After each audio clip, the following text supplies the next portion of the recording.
Bonjour à tous, j'espère que vous allez tous bien. Je suis de retour pour un nouveau tirage. Alors avant de commencer, je tiens à remercier toutes les personnes qui s'abonnent, qui commentent et qui likent aussi mes vidéos. C'est grâce à votre soutien que la chaîne continue d'exister. Pour rappel, et pour ceux qui me découvrent au travers de cette vidéo, j'offre moins 20% sur l'ensemble de ma boutique essencemana.fr, sur laquelle vous pouvez retrouver mes créations et de beaux et puissants objets et bijoux. On se rapproche des fêtes de fin d'année, donc si vous voulez jeter un œil, c'est l'occasion de faire le plein d'idées. Aujourd'hui, je vais utiliser l'oracle de la triade, que je n'ai pas utilisé depuis quelque temps. Je vais demander aux cartes de nous parler du précipice. En prend-on la direction? Et quelles en sont les énergies? Vaste sujet pour lequel il faudra certainement multiplier les tirages et l'angle des questions. Alors c'est parti, je débute tout de suite le tirage.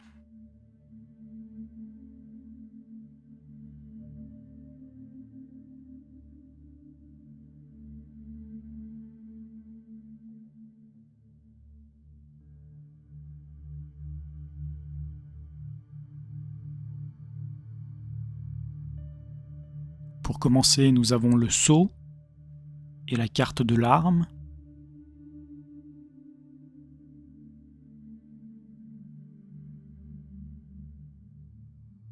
Sur la seconde ligne, nous avons l'élévation et la porte.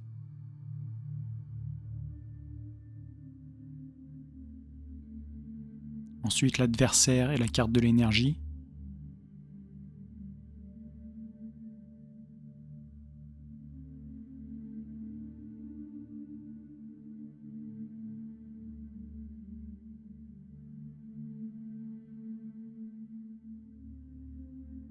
La paix et la carte de la mort.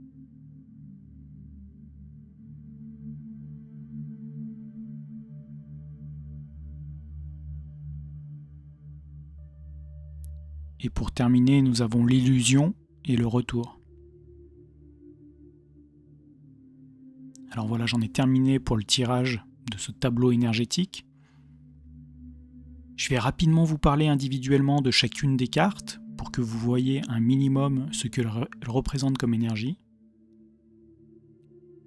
Tout en haut sur la gauche, la carte du sceau représente le pouvoir, l'autorité, mais également la vie, l'unité et le divin.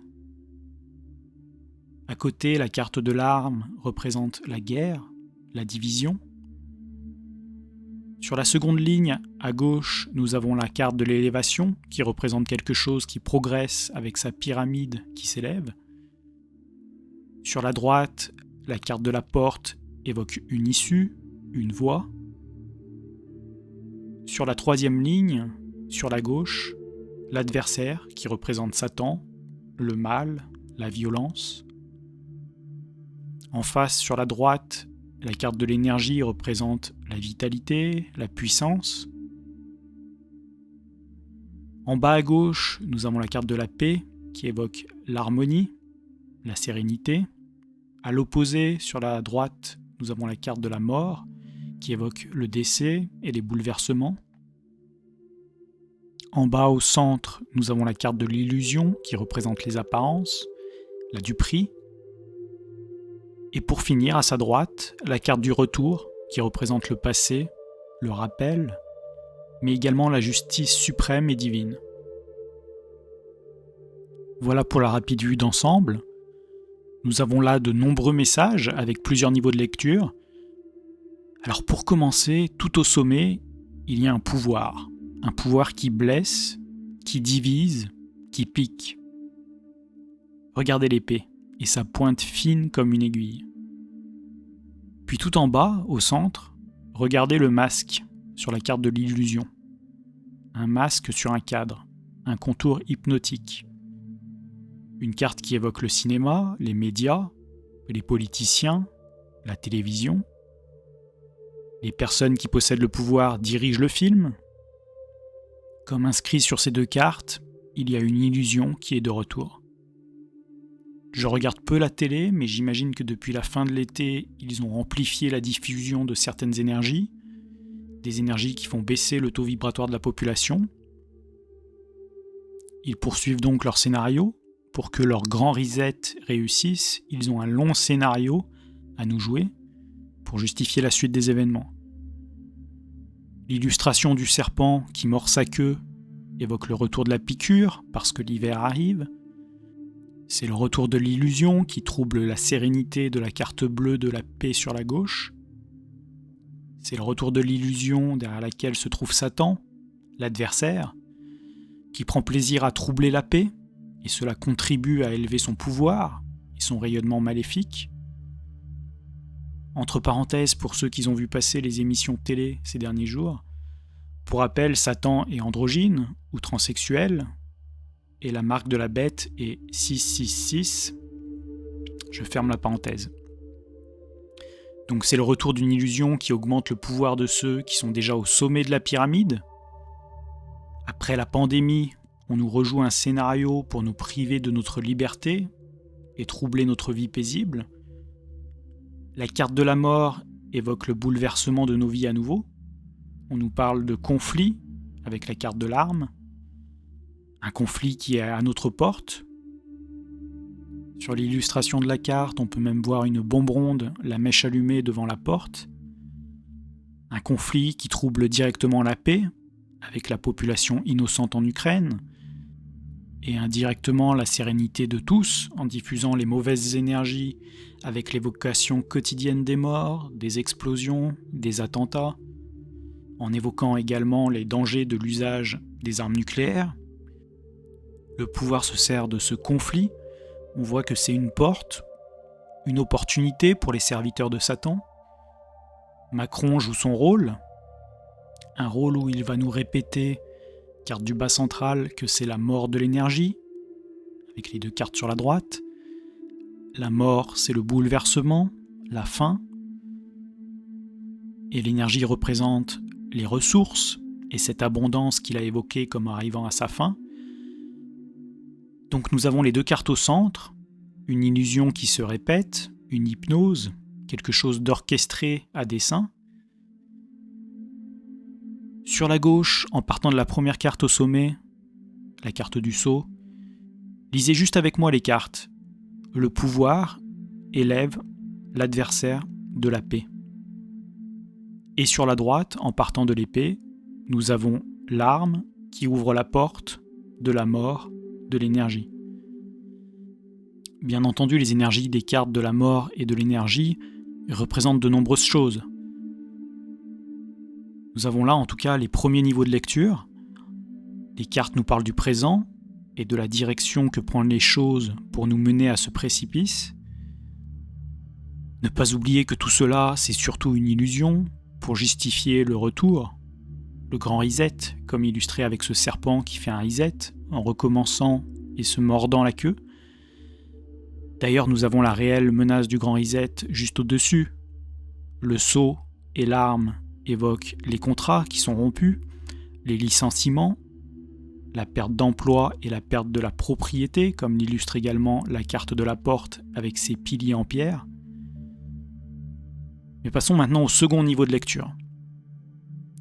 Le sceau, c'est aussi le pouvoir divin, qui s'élève face à l'adversaire pour amener la paix. La carte du sceau évoque également ce qui est lumineux, la réconciliation et l'unité.